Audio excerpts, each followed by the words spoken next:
Good morning. My name is Rich Harris. I'm a community programs educator here at UPMC and one of the many people that help coordinate this event.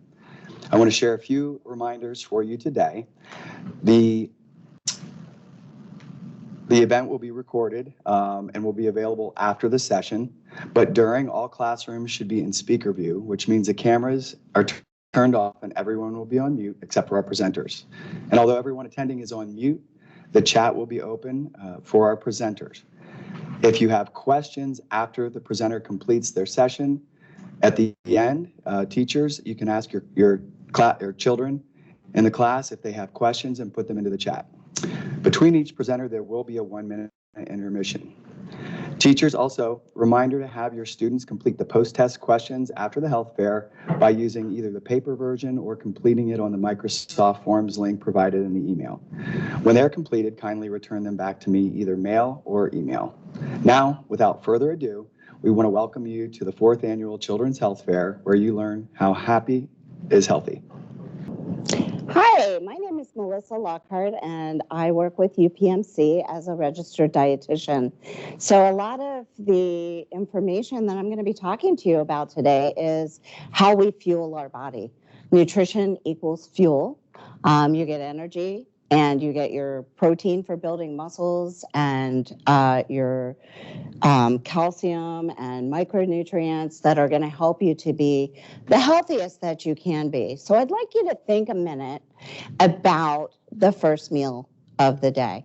So breakfast, we have learned, has really a great impact on how well you will perform both academically and physically. So we really want to make sure that we're going to teach you how to eat healthy one plate at a time. So I'm going to talk a little bit about breakfast today, but really these same principles apply to lunch and dinner. You may have seen this plate some places around your school. On this plate, you can see that it's divided in half, and a quarter of the plate is protein. And protein can be found in meat and beans and peas, peanut butter or nuts, eggs, seafood, soy, and that is going to be very important to building good, strong muscles. It also helps to make sure that you are able to heal properly if you have an injury. So we definitely want to make sure that protein is on your plate each time you eat. Then there's grains. Grains are a really great source of healthy B vitamins. They are going to help your brain to work better. They are going to give you the energy that you need to, get up out of bed and get ready for school and hopefully do really, really well. So whether you're an athlete or a mathlete, grains should be on your plate every time. Grains are going to be found in your oatmeal, in your cereal. You might have some toast in the morning, or a pancake, or you might have a waffle or a tortilla. All of these foods are going to help you to have the energy that you need. Fruits. This is the delicious part of our plate. Now, a lot of times I like to use fruit as dessert. You also are going to get vitamin C. Vitamin C is going to help to keep your oral health really good. It's going to help you to fight illness. So definitely having a little bit of fruit each day can be really helpful. When you choose your fruit, a lot of times we like to choose something that's citrus, or if you're choosing juice, make sure that you're getting something that is actually fruit and fortified with vitamin C. If you chew your fruit, of course, that's going to be a better choice because it's going to keep you fuller longer. A lot of times when you're in school, you don't get a lot of time for snacks. So definitely making sure that breakfast includes a little bit of fruit, grains, and protein is going to make a big difference. So, of course, any fruit is healthy for you. So if you've ever heard anything about don't eat XYZ, all fruits should fit. Vegetables. Lots of people think, oh, I don't know if I like the vegetables, but the vegetables are going to give you lots of micronutrients. And our body needs vitamins and minerals to make sure that it can be the best that it can be. Your vegetables might be green in color, like this nice color here, but it could also be a nice orange vegetable like a sweet potato. Did you know in some countries people eat sweet potatoes for breakfast? That might be something to think about. So definitely making sure that you're getting these food groups so that are on the plate, but you might notice this one out here. And this dairy is also really helpful for making strong bones and teeth. Calcium is the main thing that we're looking for from dairy, but we're using it a lot differently lately also as a protein source. So you can kind of kill two birds with one stone with just a nice glass of milk. So the next thing I really want to do is show you putting it all together. So I have my plate here, and I'm going to make this as easy as 1, 2, 3. So I want to remember to put some protein on my plate. So protein might look like an egg. It might look like some yogurt. It could be my milk. It could be even beans and rice. So we're going to do the protein, and then we're going to add some whole grains, and whole grains are also going to be a little bit healthier. They stick with you a little bit longer. And then we're just going to round it out with a little bit of fruit. So I hope that you enjoyed this presentation, and I hope that you'll think about fueling your body to be healthy and to perform better in school and on the field. Take care. Bye now. Our next learning station is station number 2. Healthy is understanding hospital tests. Good morning. My name's Michelle Kerr, and this is Alicia Belk, my X-ray model. And we are imaging services supervisors here at UPMC Carlisle. I've worked here for over 30 years. I guess you could say I really like my job and working here at the hospital. In those 30 years, I have taken approximately 50,000 X-rays. Eyes of medicine. We are the eyes of medicine, and Alicia has worked in a hospital setting for almost 19 years. In the next few minutes, we will teach you about what X-rays are used for, who takes them, why it's important to hold still, or even hold your breath, and what different parts of your body look like on X-rays. And last but not least, answer the very important question of what is used by hospital staff to see inside the body to check for broken bones and diseases. Let's get started. X-rays are an important tool in medicine and dentistry. Doctors use X-rays to find diseases such as cancer and see broken bones. Dentists can see cavities in teeth also using X-rays. This is an X-ray that is sometimes done at the dentist office. This is a special kind of X-ray of your jaw and teeth. It's called a Panorex. X-rays are a special picture of the inside of your body. A doctor will decide when you need an X-ray and what body part needs to be looked at. An X-ray machine, not a camera, is used to take these pictures. It doesn't hurt and will be done before you know it. The person who will take the X-ray is called the technologist. They have special schooling to learn how to take X-rays and position you for your exam. They will help you get ready for your X-ray by telling you how to stand, sit, and lie down.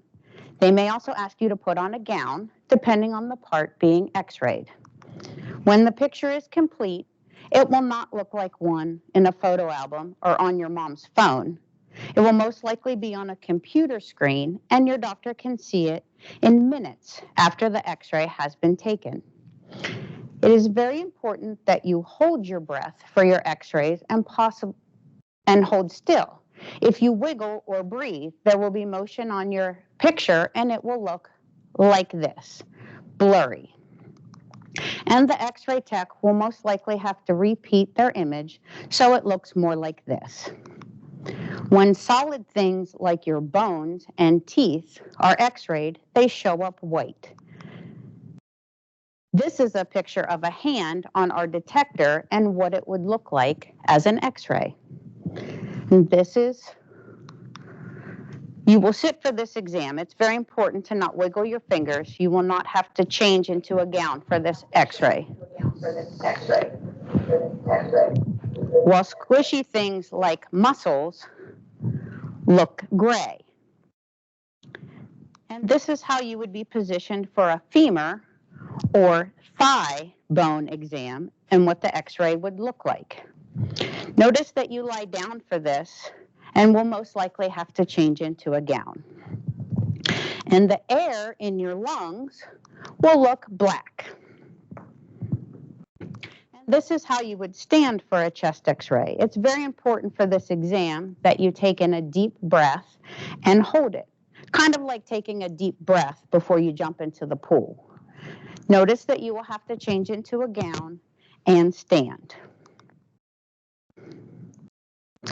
So, what is used by hospital staff to see inside the body to check for broken bones or diseases that doesn't hurt and will be done before you know it? X-rays. So please remember to eat healthy, rich foods in calcium, like yogurt and cheese, play outside, and get plenty of sleep. Thank you. We hope that you learned a little bit about x-rays this morning. Are there any questions?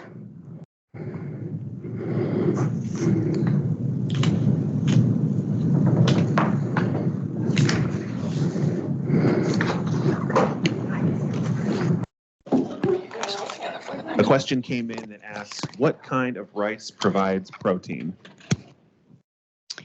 So rice in general doesn't provide a lot of protein. You wouldn't want to use rice as your protein source for a meal. You would be better off to have something else with that rice. Rice is a grain, but it does have some protein in it. A cup of rice, and it doesn't matter what kind of rice it is. It could be brown rice or jasmine rice or white rice. It doesn't matter. It has about 4 grams per cup of protein. So with your rice, have something extra, maybe some kind of meat or some egg with that.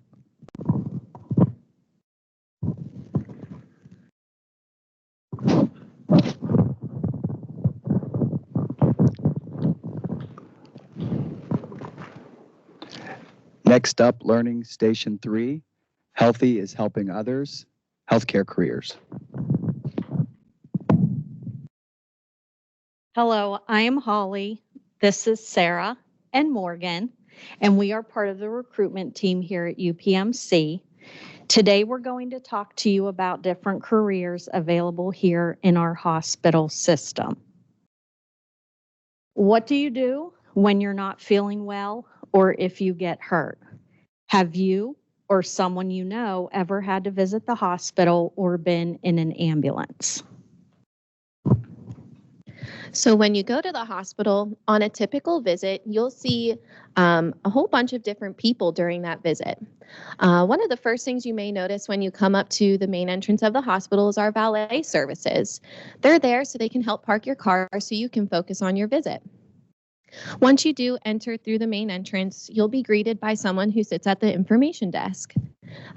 This person will help guide you in the right direction to your destination. While you're walking to your destination, you may pass a security officer. We have them here to help keep us safe. Once you get to your destination, a registration rep may check you in. They may ask you things like your name, your phone number, your address. They may also ask you for some insurance information. And don't worry, if you don't know what that is, hopefully your parents can help you with that. After that, you'll see a patient care assistant or a nurse who will show you to your room. You'll have the opportunity to talk to them about how you're feeling and what you've been experiencing. And then a doctor will come in and tell you all the next steps to getting you feeling better. If you need any medicine to make you feel better, you'll most likely pick that up at the pharmacy. There you'll see pharmacists and pharmacy technicians.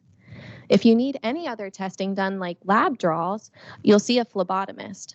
They'll draw your blood and then they'll take that down to the lab for further testing. You may need an x-ray or a scan to make sure that you don't have any broken bones. An x-ray tech can help you with that. While you're at the hospital, you may notice a housekeeper, keeping the area clean for the patients. You may also need a meal if you're feeling hungry. Our food services team will deliver some food right to you. Have you seen an ambulance in action? I've seen them respond to car accidents and other emergencies. Our EMTs and paramedics operate these vehicles that are specially designed to care for patients between where the accident occurred and safety to get them to the hospital for care from our doctors and nurses. To keep our ambulances running safely for our patients, we make sure that the auto mechanics are regularly getting checkups, just like when your family vehicle goes to get looked at the mechanic. After you visit the hospital, you may need to visit your primary care doctor. There you may see a medical assistant who will take your vital statistics like height, weight, and blood pressure. They'll relay this information to a nurse or physician who will check in on you to make sure you feel better. Our hospital has a lot of career options, and we hope you really enjoyed learning just about a few of them. Good morning, this is Leanne Haas, and I'm here for the EMS portion of your education today. I'm a paramedic, and I've been a medic for about 38 years. I've actually been on the ambulance and on the fire trucks and have done a lot of emergency 911 stuff. But one of the things I think we need to talk about is when is it an emergency and when do we call for an ambulance or a fire truck or the police? One of the things I want you to know is that we call 911. 911 is the number that you want to call when you have an emergency. And when you get to that line, what are they going to ask you? Well, they're going to ask you, what kind of emergency do you have? Do you need police, fire, or EMS? When you answer that, then they're going to ask you where you're at. So it's really important sometimes for you to know exactly where you're at. Landmarks, buildings, addresses, those types of things. They're also going to ask you for a callback phone number. Now, I think some of the things that we think about is, what does EMS look like? EMS or fire or police. One of the things you need to remember is that everybody has different vehicles. There's even a helicopter in there. That's our Stat Medevac. Life team from Harrisburg. We have York area and the paramedic squads, and then we have the fire trucks. Everybody is a part of this. It's important that you never be afraid of the 911 system and those people that are coming out, because they're coming out to help you in a critical time if you have an emergency. When do we call 911? Okay, what is an emergency? It's really important for you to be aware and responsible when calling 911. An emergency is a fire, a house fire, a fire outside, anything where there's smoke. You need police because there's an intruder in your home or somebody's threatening you. Someone's trying to break in or rob you. When the school is locked down, okay, bad storms or tornadoes, a bad injury, okay, not just a scuffed knee, but I'm talking about broken bones, car accidents where there's a lot of people hurt, okay, there's lots of blood, maybe the person can't talk, and maybe the person can't breathe. What is not an emergency, and we do sometimes get these calls, but we try to answer them appropriately and we try to help out with what we can. And those are lost pets. We know that you love them, but we often don't have the time or the resources to go out and help you look for them. When a rainstorm hits, okay, that's not a time. It's not a rainstorm or a thunderstorm. I know that you get scared. Try to find something that comforts you.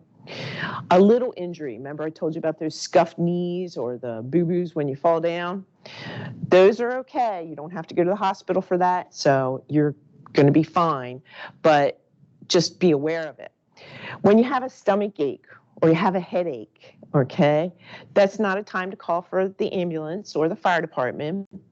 If you have a fight with your friends or siblings, okay, when I say a fight, I mean just a an argument. I will say that if it gets out of control and there's any type of domestic stuff going on, domestic being family, hitting, yelling, harm being done, then yes, you can call 911 for that. If for some reason you're running late and you need a ride somewhere, that's not the time to call for an ambulance. If a bug bit you, if you got a spider bite or a bee bite, as long as you're not allergic to them, you're doing okay. Another big thing is when you're mad at your mom or dad. Okay, that's not the time to call the ambulance, or the fire department or the police, but it is a time to reach out to your other family so that you can talk to someone or even try to talk to your mom and dad. So my question to you, should you call 911 if you are grounded or your parents take your toys away? What do you think? I say, nope. I think it's time to work it out with your parents. Okay, it's not time for 911. What number do you call when you have an emergency? Do you remember the number that I told you? Can everybody answer it? 911. That's the emergency phone number. It's very important to keep that in your mind and always remember it's for emergencies only. Emergency 911 is how we get a hold of police, fire, and medical, okay, meaning the ambulance. When you're calling, please remember, stay calm, speak clearly, don't whisper or yell, okay? Tell the dispatcher what type of emergency you have. Somebody's choking, someone's in pain, they're having trouble breathing, or a fire. Do you need police, fire department, or the ambulance? Where is the help needed? What is your address? Are you on a playground, at a store? Okay. Give your name, the address. Do you know your address? Do you know your phone number? It's very important to know those things. And if you're somewhere, it's important to know your landmarks. Landmarks are what kind of store, if you're at a farm, what's the name of the farm, different things like that. Hang up the phone only after the dispatcher hangs up. A lot of times people will hang up and the dispatcher won't be done asking them questions. So it's very important to make sure that you give the dispatcher all information. Okay. Real quick, what's an emergency? Mad at mom, you need help with your homework, you skinned your knee riding a bike, or someone can't breathe. Answer would be, someone can't breathe. That's an emergency. Does anyone have any questions?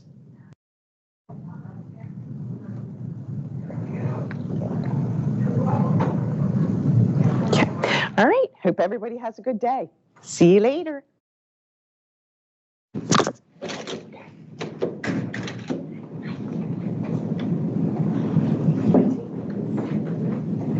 All right, I hope everyone's having a great time so far. I hope you learned a lot so far. I've learned so much, but right now we're gonna give our brains a little bit of a break. So if you're sitting down, go ahead and stand up. We're gonna do some quick stretches, okay? So everyone stand up. First, what we're gonna do is reach as high as you possibly can. Reach up until you feel it in your fingers and your toes, your legs. And now we're gonna reach all the way down, try to touch your toes. It's okay if you can't go all the way down. I can't, but just get a good stretch in your legs.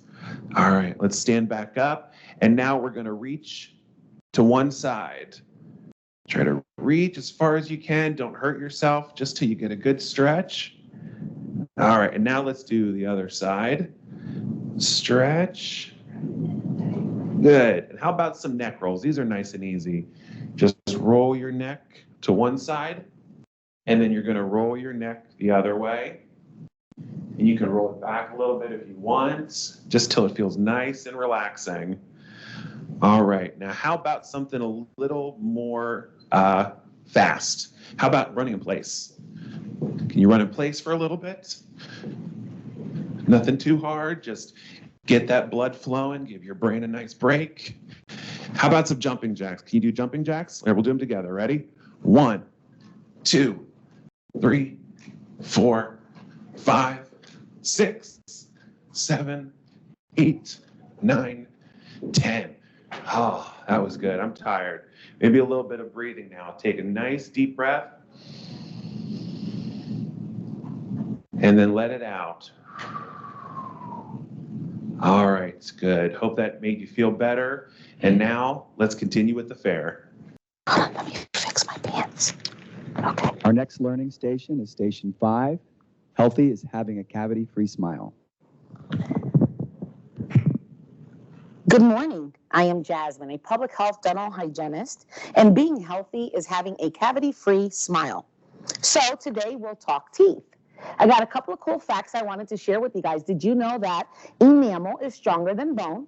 And enamel is actually that outer layer of your teeth, and it's stronger than bone. Imagine that.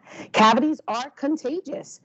Cavities come from a specific bacteria in your mouth. It's in your saliva, and you can exchange that through a spoon or a straw or something, and it is contagious.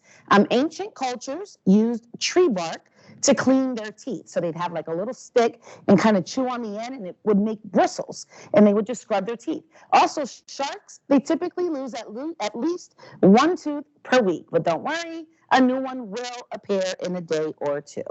So just a couple of cool facts I wanted to share. So having a healthy smile requires that we control the amount of plaque in our mouth. And plaque is continuously forming. So what causes plaque? Plaque forms when bacteria in your mouth mixes with the sugary or starchy foods that we eat, like milk, juice, or breads and pastas, fruits, and soft drinks. The bacteria releases an acid that breaks down the carbs and the food, in the food and the drinks, and then that combination of the carb and the acids being produced by the bacteria mix together into a sticky, colorless film that we call plaque. And you can actually feel it on your teeth. It's kind of fuzzy if you pass your tongue over. That's the number one sign that you have plaque. So how do you control plaque? By brushing and flossing.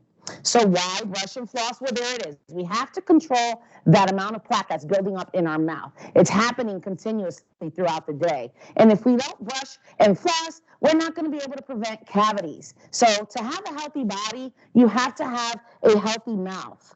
Okay, you want to develop and stick to a healthy oral hygiene routine by properly brushing and flossing daily, but also having a healthy diet.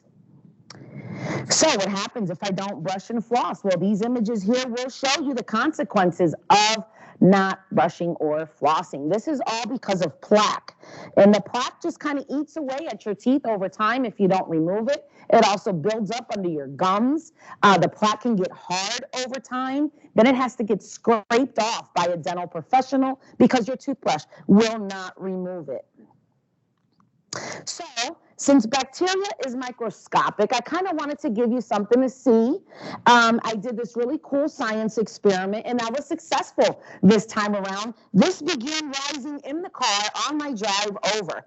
But much like the bacteria in our mouth feeding off of the sugar, the yeast here was feeding off of the sugar, and it began to rise and fill up here. So this is just exactly what's happening in your mouth. I wanted you to be able to picture it. And all I used was some yeast, sugar, and about a quarter cup of warm water. So you science teachers can duplicate this experiment at a very low cost.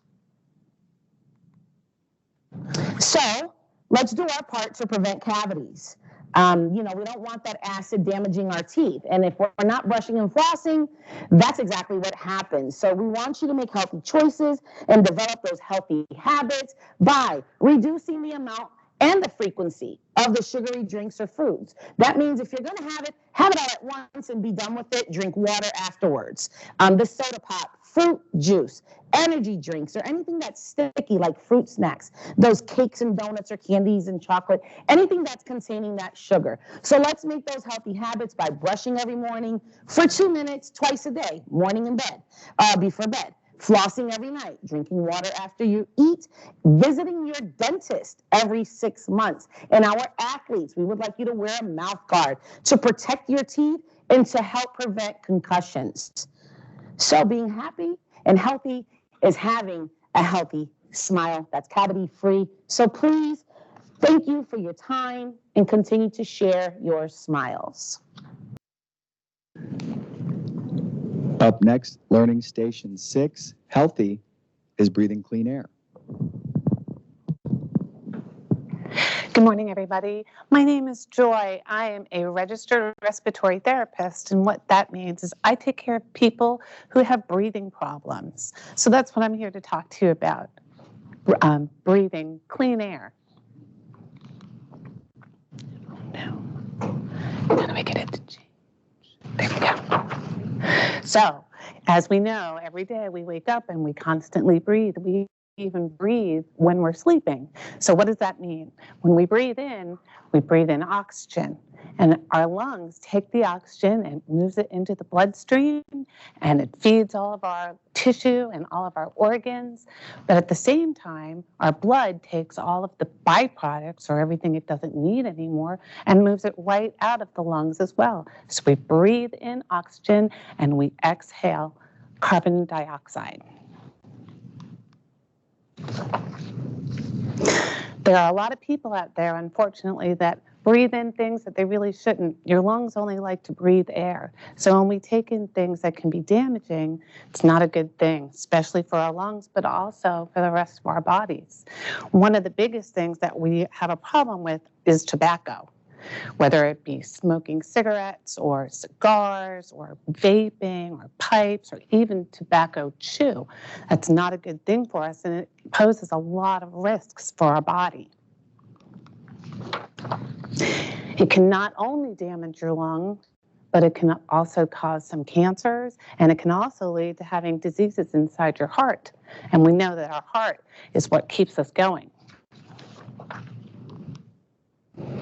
So smoking damages your airways and can make it really hard to breathe sometimes. It can lead to something called COPD, chronic obstructive lung disease.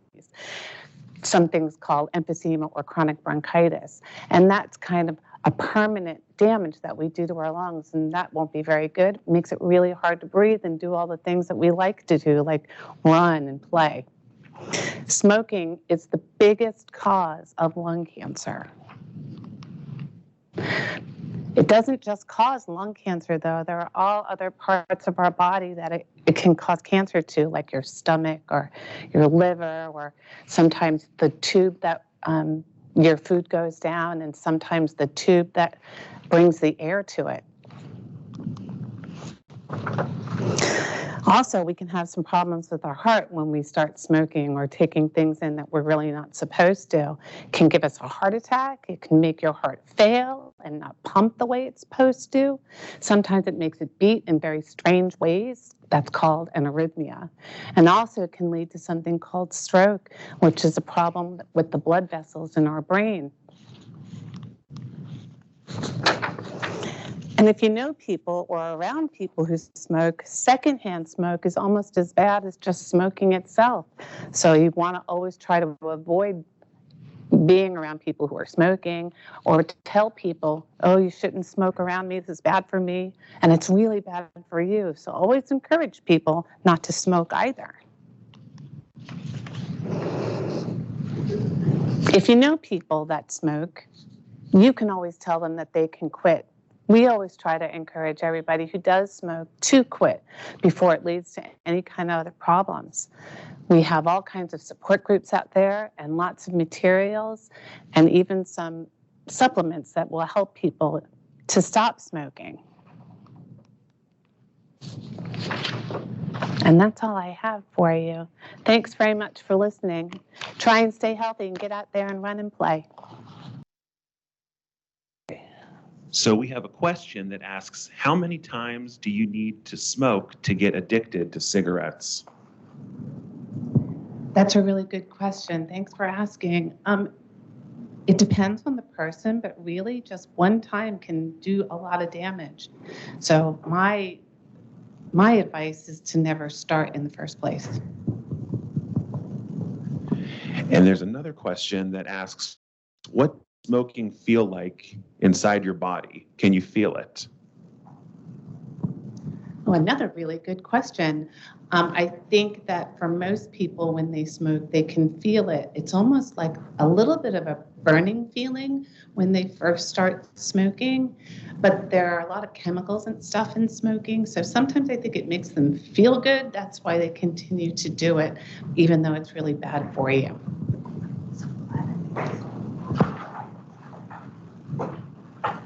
How you doing? Okay. Okay. Hey, good morning, everyone. My name is Mustafa Kabushi. I'm an information security analyst with the UPMC. So basically, our team is just making sure that UPMC hospitals are running smoothly and all the information systems and computers that nurses and doctors using are working as it should, and also the information of our patients are not like exposed to the public, and also like the payment card information is not like leaked or exposed to the public. We have a video here, so it will help you to at least understand what is internet and how to be safe in the internet, and it's going to be enjoyable. Thank you. Hey kids, it's your old pal across the crime dog here. Meet my friend Paul Paw, the detective cat. Paul Paw and I want to help you learn to be safe when you're on the internet. Want to know more? Here's our story.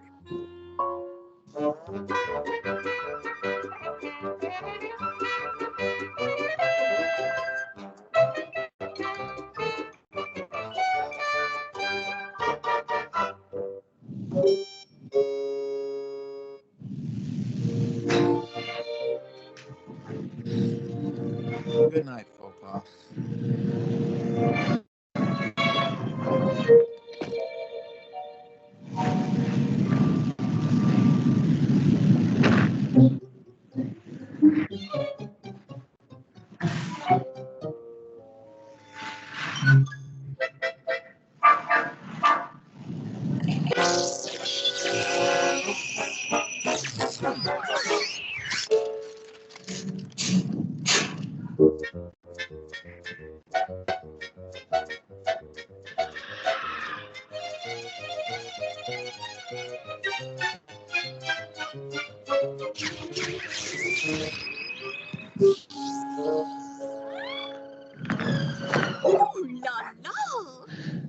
Hello, faux pas. Pardon? Welcome to the internet. The internet? Yeah, the internet is like a big city. Some of it is safe and helpful, but other places are bad and dangerous. Sometimes it's hard to tell the difference. Oh. Hey, Popa, are you ready for some fun? Then try the Ball of Yarn chat room. I have a bad feeling about this. Hi, I'm Happy Fluffy Kitty Face. Do you like yarn? I adore yarn. Hey, let's get together, and I'll share my yarn with you. Jumping junipers. Never agree to meet with anyone you've connected with online. Sir, you are in the way. Literally me. I know just the place. Never give your name, address, or phone number to anyone online. Meet me at the light post in front of the state capitol. Get gum! Football! Football! Wait! Wait! No!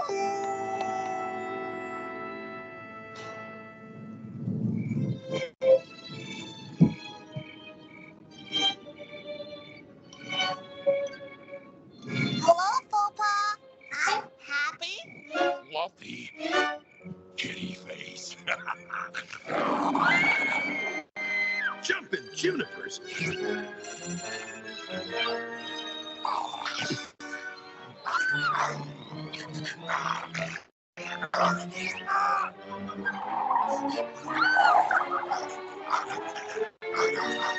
Quick, Fopa, get in.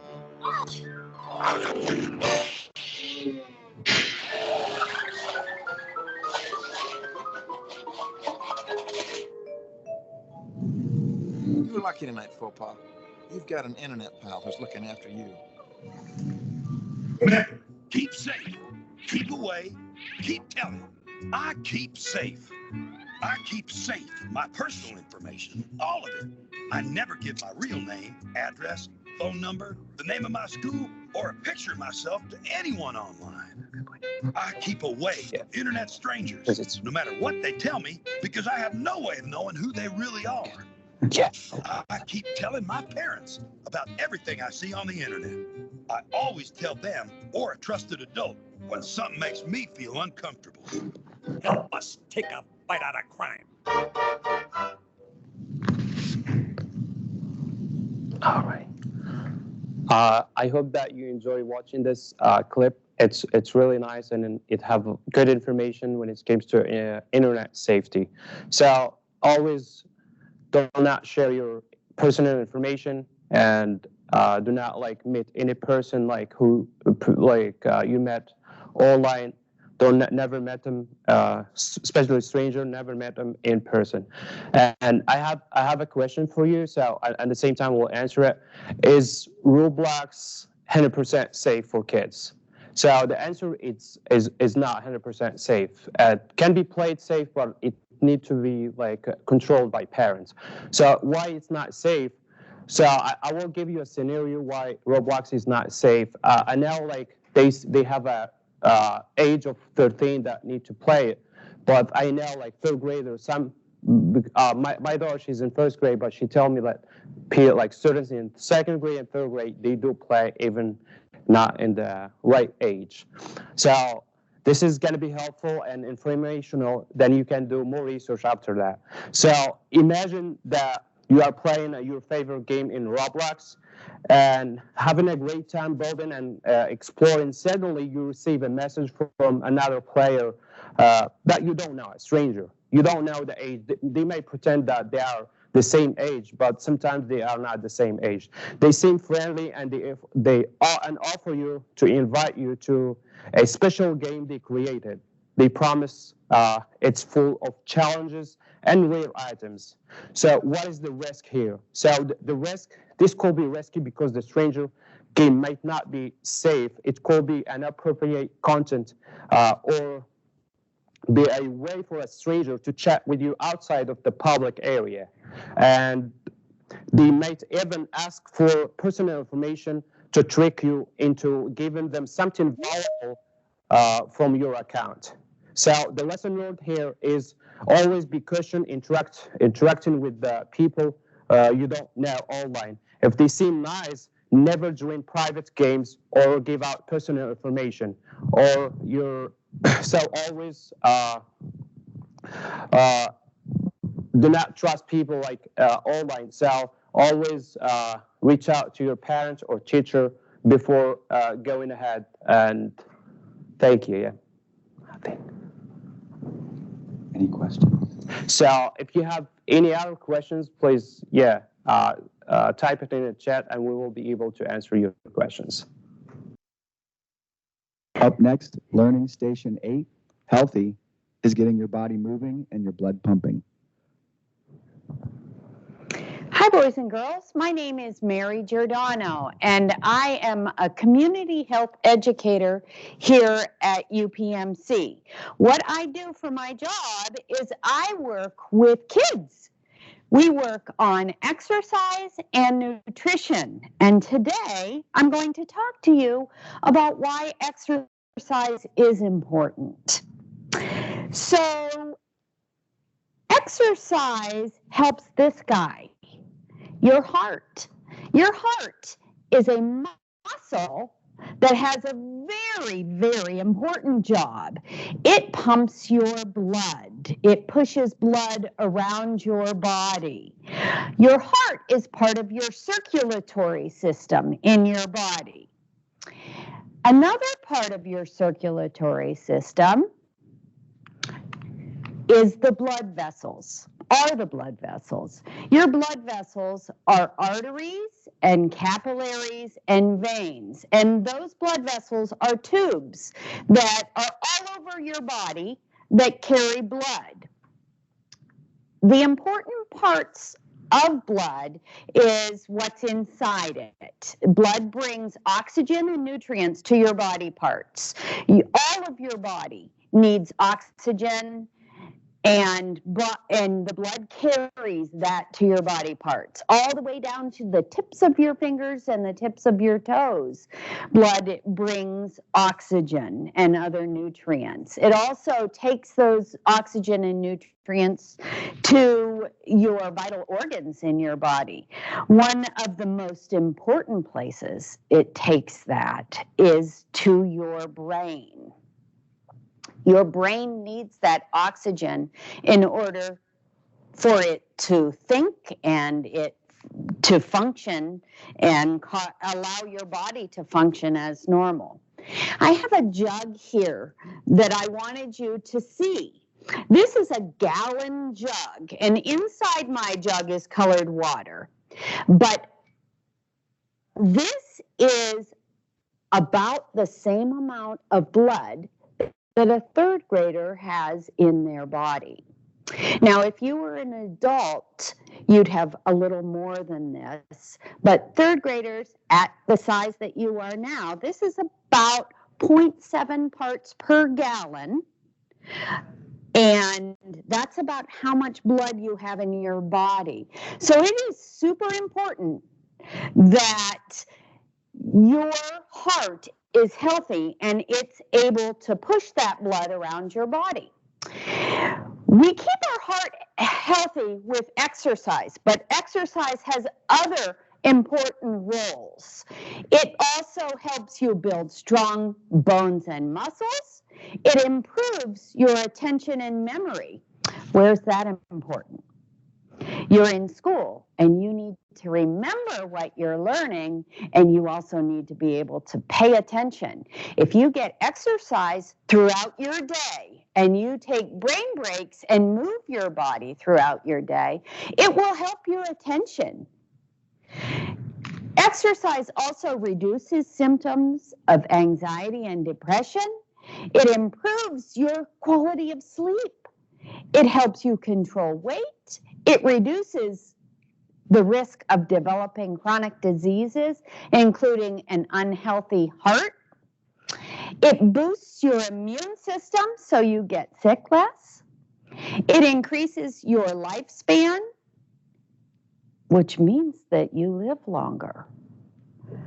It reduces blood sugar levels in your body, and it improves dexterity, and it helps you prevent injury.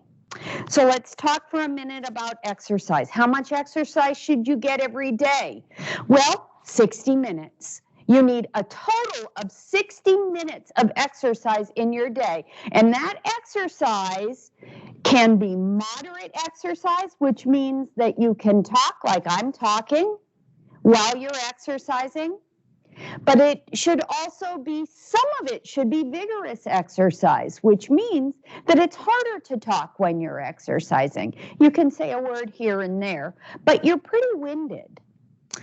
Exercise should look like all of the things on the screen that you're looking at. It can look like any of those, but ultimately it needs to be fun. Exercise might be walking with your friends. It might be exercising with your family. It might be dancing. It might be jumping rope or playing ball or dog walking. It can be anything. My favorite exercise is bicycling. I like to get on my bike and ride and ride. It's fun for me. Exercise should be fun for you. So what we're going to do now, we are going to keep our body strong with a little bit of exercise. I'd like you to all stand up. We're going to do some exercise together.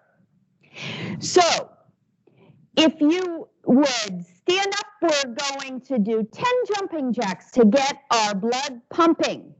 Ready? 1, 2, 3, 4, 5, 6, 7, 8, 9, 10. Good job. Let's do some toe touches. Put your arms out. We're going to do 10 help our blood pumping and our memory working better. Ready? 1, 2, 3, 4, 5, 6, 7, 8, 9, 10. Great job. Exercise will keep you healthy. Keep your body moving and your blood pumping. Thank you, boys and girls. If you have any questions, send them to your chat. Thanks.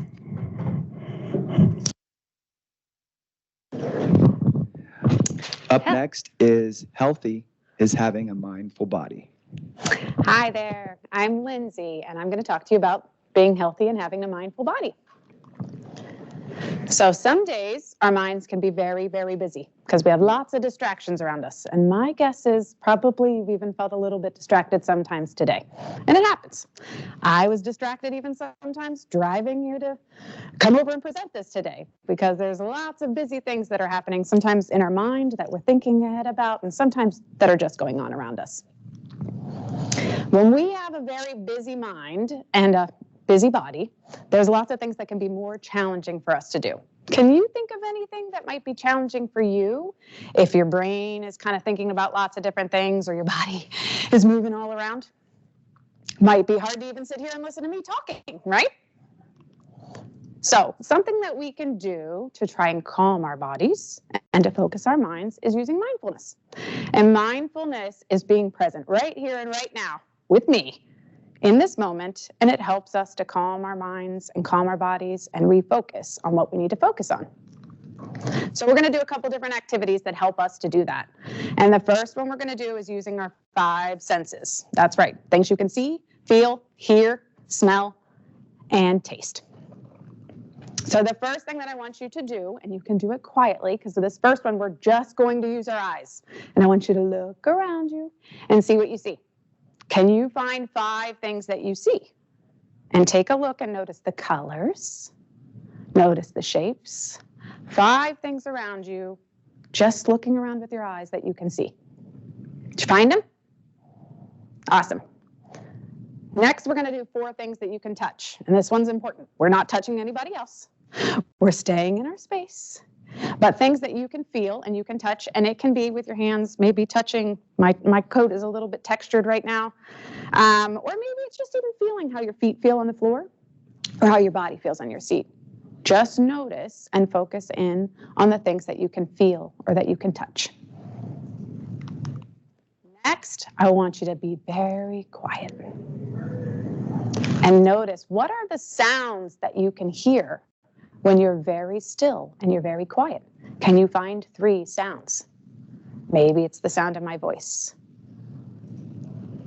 Great. Now these ones are a little bit tougher. Things that you can smell. Everyone take a big deep breath in. And what do you smell? Maybe you just smell the detergent from your clothes. Maybe somebody smells really good near you. If you can't smell anything, that's okay. Smell and taste are really, really hard when we don't have things that are around us. But if you can, just notice what you can smell. And last but not least, taste, which could be very, very difficult right now for taste if you don't have anything that you're eating. Maybe you could just think about the ice cream that boy is eating there, what it tastes like to eat ice cream. And if not, maybe just the taste of the toothpaste in your mouth from brushing your teeth this morning. Great. Were you able to do it? Awesome.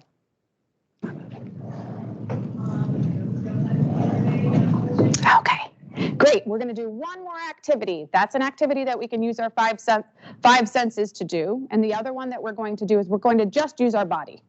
And so if you are comfortable, if you can just close your eyes. And the very first thing that I want you to do is I want you to just take a really big, deep breath in with me, holding it, and then slow breath out. And we're going to start with the top of our head. And I want you to just notice what it feels like at the top of your head. We're not going to judge it. We're not going to give it a name. We're just going to notice what it feels like right now. And we're going to slowly scan down through our body, into our face, down into our neck, and just noticing what that feels like. Down into your shoulders, into your arms, just focusing on what does that feel like. Down slowly into the tips of your fingers. Then noticing the front of your body, into your back, down, noticing where your body is hitting your seat, into your legs, slowly all the way, noticing how it feels down to the tips of our toes. Taking another big deep breath in and slow breath out. Just noticing and being curious about how your body feels right now. Check in with me and tell me, when you're noticing that about your body after that activity, after doing those 5 senses, how does your body feel? Does it feel any calmer? How does your mind feel? Is it a little bit more focused on what's going on right here and right now? What do you think that you might be able to do better in school when your mind is focused and your body is calmer? Maybe you're even listening to me a little bit easier because we're a little bit calmer and we're a little bit more focused. And there's lots of things that we can learn and we can do better when we have a calm body and a focused mind. So just remember that mindfulness helps us to stay calm, focused, and pay attention better. The cool thing is you don't need any equipment. You can use your eyes, your ears, your mouths. You can use your body to help you with staying calm and staying focused. You don't need anything except you. And remember, you don't have to be an expert. You just have to practice. So good luck with all your practicing. And a question just came in that asks, does TV calm you down? Hi there. That's a great question because sometimes we feel like video games and TV can be helpful ways to calm us down. But it's most likely that that is not the calmest thing that we can do to be mindful, because TV can be very stimulating, which is kind of the thing that heps us up and energizes us. And so if we're practicing, it's probably better to be using other things that are going on around us rather than zooming into the TV to calm down. One more.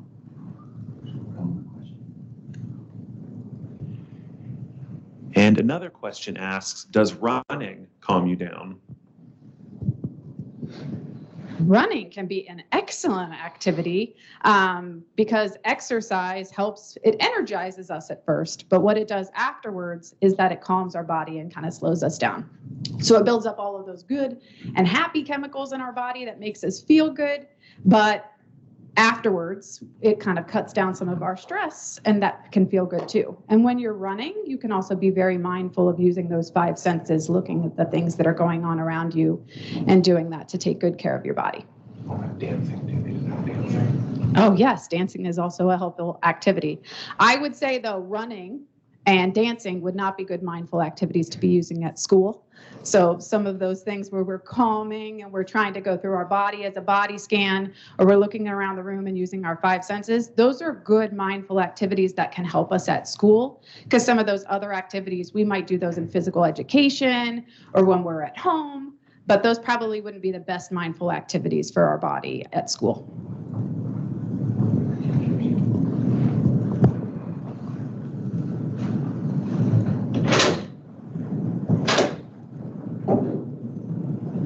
Okay, speaking of exercise, we're going to do a little brain break here and get our energy going so we can have a little more time to relax after that and listen to the rest of the presentations. My name's Erica, and today we're going to use our imaginations. So get out your big pot full of ooey gooey slime. And we're going to take our stirrer and put it in the pot. Oh my goodness. Oh, it is so hard to stir this ooey gooey slime. We really have to use our muscles. Oh, wait, it's getting a little easier. Oh, can you get your hips into it and really get going? Woo! We're getting that slime going. Woo! Oh, I'm tired. Let's take a break. Take a break. Take a break. Let's move your head from side to side. Whew! We're doing great with this slime. Let's try it again. Oh, no. It's all thick and gooey, yucky today. We're going to have to do it again, but do it backwards. Do it the other way. Oh, really use your muscles and get that slime going so we can have some nice slime to play with.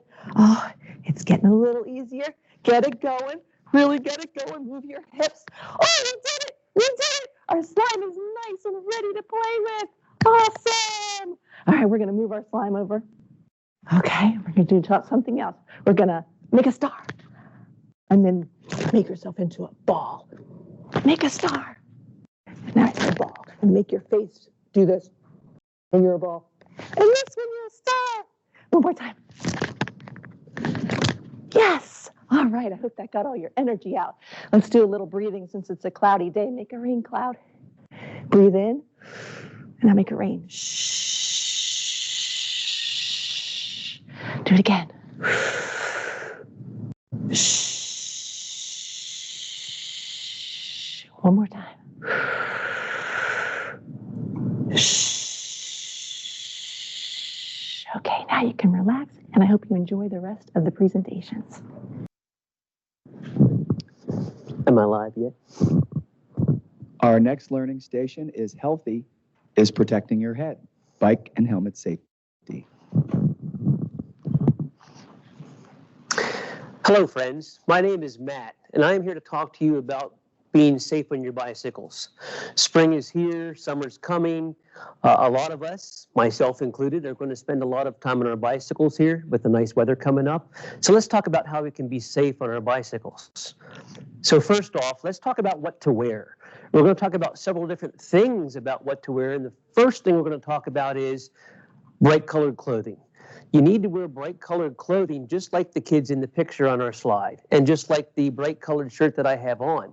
Why is that? Because it helps us to be seen more easily by other people, whether it's pedestrians or vehicle drivers or whatever. It helps us to be seen. As you can see in this slide, we have a picture of the same bicyclist, a couple pictures. One, she's wearing a dark colored shirt, and the other one, she's wearing a very bright colored shirt. Which do you think is easier to be seen? Well, that's right, the bright colored shirt. It can be really difficult to see somebody when they're wearing dark clothes, especially if it's a cloudy day, or if you're on a trail and there's a bunch of shadows from the trees along the trail, or maybe if it's towards sunrise or sunset. Very difficult to see you if you're wearing dark colored clothes. So please make sure you wear bright colored clothes when you ride your bicycle. The second thing about what to wear is a helmet.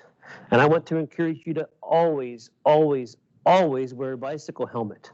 It doesn't matter if you're riding just around the backyard or you're out on a long trail ride somewhere. You need to make sure you wear your helmet every time, because you never know when an accident may happen. And if you're not wearing your helmet, well, then of course it can't protect your head, right? And we only have one of those. We need to do our best we can to protect our head and our brain inside that. So along with the helmet, we need to make sure we wear it correctly, because if we don't wear the helmet correctly, it's not going to do a good job of protecting our head. I have 3 pictures up here, A, B, and C. Shout out to your teacher. Which do you think is the right way to wear your helmet, A, B, or C? Okay, if you said C, guess what? You are right. C is the correct way to wear your helmet. The helmet is nice and level on the head in that picture. We can see that for A and B, it's tilted. One's tilted back, one's tilted forward. When your helmet's tilted like that, it's not going to do a good job of protecting your head. So there's a simple method that you can use to correctly fit your helmet to your head to make sure it's on there correctly. It's called the 2v1 method. And the first step is 2, which means 2 fingers. Take your 2 fingers, everybody. Take your 2 fingers, you put them right here at your eyebrow. And what that means is when you have your helmet on your head, you should be able to put 2 fingers on your eyebrow, and your helmet is touching your fingers. So that way the helmet is down on your forehead like it should be. The second step then is a V. Everybody take their fingers, make a V. That means that your helmet straps should be adjusted around your ears so that it makes a V, just like this. Everybody doing that? Very good. The last part of it is 1, which means that you need to make sure your chin strap is snapped together and that is adjusted snugly so that you can only get 1 finger between your chin and the chin strap. If you follow these 3 steps, you will have your helmet adjusted to correctly fit your head, and that way your helmet will do the best job it can to protect your head. All right, so that's your helmet. The third thing to talk about with what should we wear is your shoes. All right. It's summertime coming up here. It's going to get warm out. A lot of us are going to run around maybe without shoes on. We're going to wear our flip-flops or our slides because it's so hot out. And that's all fine when you're running around the backyard or on the playground maybe, depending on what you're doing. But when you're riding your bicycle, you really need to wear a pair of sneakers or some other shoe that covers your whole foot and protects your toes. Because sometimes with accidents, feet can be injured very easily if they're not protected by proper shoes. So bright colored clothes, wear your helmet every time, make sure it's fit correctly, wear good shoes. Now that we know what to wear, let's talk about where do we ride. So for the younger kids, I like to tell them you need to ride on the sidewalk or bike trails until you get older. That keeps you out of the way of vehicles and safe from those motor vehicles, right? When you get old enough that your parents say you can ride on the roadway, you need to know where to ride. So you got to ride in the right place on the roadway. This picture on the left, we see a bicycle lane. It's marked by the picture of the bicycle on the macadam. So if there's a bicycle lane, you need to ride in the bicycle lane. If there's no bicycle lane, then you ride as far to the right-hand side of the roadway as safely as you can, just like in the picture with the bicyclist in the blue shirt. All right, so on the right side, in a bicycle lane if there is one, or as far to the right as you can if there's no bicycle lane. There's one other thing you need to know about riding on the roadway, my friends, which is this. A bicycle is considered a vehicle, just like a car or a pickup truck, right? And because your bicycle is considered a vehicle, that means that you are supposed to follow all the same laws and rules of the road that people do when they drive their cars. That means that you have to stop at red lights, you have to stop at stop signs, you have to use hand and arm signals to tell people whether you're turning left or right, and you need to yield to people that are crossing on sidewalk or crosswalks in front of you, all those rules. So I suggest when it comes time that you're going to be riding on the roadway, you need to have a talk with your parents about those rules of the road so you know how to safely ride and obey those rules. My friends, I hope you've learned a few things here about what to wear to be safe and what to do to be safe on the roadway with your bicycle. I hope you have a fun summer and a fun time riding your bicycles. Be safe. And asked, how do you show right or left? Excellent question. So a left-hand turn would be taking your left arm off the handlebar and pointing straight out horizontally to your left. A right-hand turn, you can do two different ways. You can use that left hand and go like this, where you have your arm bent at a 90-degree angle. That signals a right-hand turn. Or if you want to use your right arm, you can take your right arm and point this way. So left, and this is right, or this is right. And I'll throw in a bonus that I didn't mention. If you're going to stop or slow down, you take your left arm and you do your arm downward like this. That indicates to people that you are stopping or slowing down.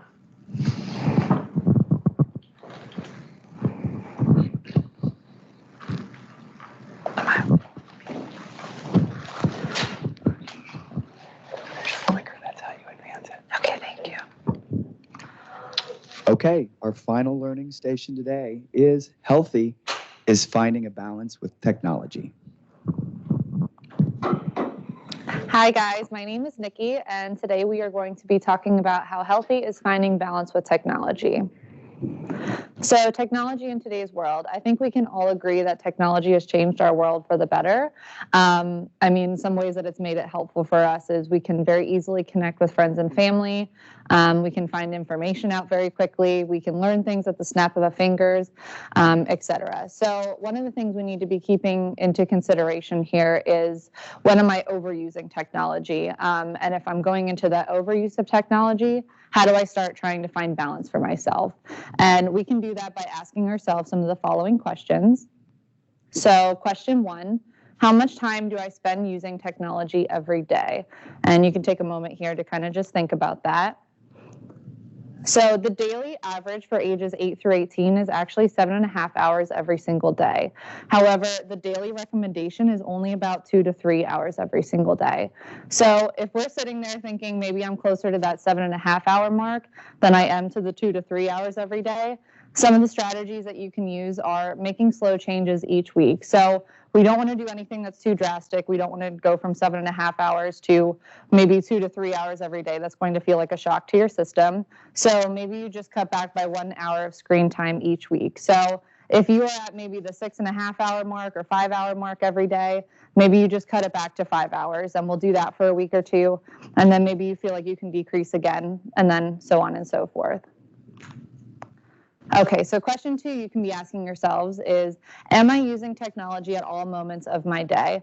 And we really want to emphasize here that it's not going to be a one size fits all. So if one time of the day works for one friend and the other time of the day works for another in terms of limiting screen time use, we really want to do what works best for you. So you can be reflecting on choosing times of the day that you would be okay with decreasing screen time. So, or even just using it. So maybe that's just when you get home from school, or after homework, or after dinner. Or maybe it's just afternoon on a weekend, something like that. However, we want to keep in mind that there are moments where it is best to limit our screen time usage. So one of those moments might be while you're eating, right? We don't want to be using our technology, playing video games, looking at our phones, etc., while we're eating, because we might not be mindfully eating at that point. We might be overeating, missing our hunger cues, missing our fullness cues, things like that. Another time of the day that it might be best to limit might be relaxing right before bed, right? So if we're using our screen times maybe an hour up to bedtime, we're really not able to kind of relax, decompress, and get that quality sleep that we're looking for. So another question we could be asking ourselves is technology impacting other areas of my life? So some of the most common areas that could impact are our sleep, just kind of like what I talked about. Maybe you're not getting that 8+ hours of sleep every night like you really should be because you're up too late on your phones or playing games or talking with friends, things like that. Maybe you're not wanting to spend as much time with your friends and family. Maybe you're not going outside enough because you're too busy playing video games or on your phone or something like that. Maybe you're finding it hard to have time for sports or extracurricular activities because you're using phones, technology, anything like that. Also, maybe you're eating too much at certain times of the day or not enough. Again, it can really impact those hunger and fullness cues if we're constantly using technology, or we could be skipping meals altogether because of it. So if you're sitting there thinking, yes, technology has impacted at least one of these areas of my life, maybe one of the things that you could do is just pick one area that you want to decrease technology time in. So maybe it's sleep, for instance, right? If you're sitting there thinking, I don't get that quality sleep, I don't spend enough time sleeping, maybe you're just decreasing the time before then. So instead of maybe using it right up until the time you go to sleep, maybe that hour beforehand you're spending it reading or just decompressing, doing something that's relaxing and not stimulating to your eyes. Another thing we could try is just asking mom, dad, grandparents, whomever's living in the home to help support you with your choice. And also just remind you when you may need to take a break then as well. Okay, so maybe not a question to ask yourself, but other areas that technology can impact are our mood, right? So maybe you're finding it that you're more angry, annoyed, sad, anxious, stressed, and you're also thinking, okay, I use my technology for 6.5, 7.5 hours every single day. Maybe there's a connection there. Maybe you're also finding it difficult to concentrate, both on schoolwork, when people are talking with you, or just having difficulty focusing in school in general. And that could be a direct result of using too much technology. Hey, we want to thank everybody for joining us today. We hope you learned lots of fun and new things. On behalf of everyone here at UPMC, thank you, and we look forward to seeing you again next year. Stay healthy.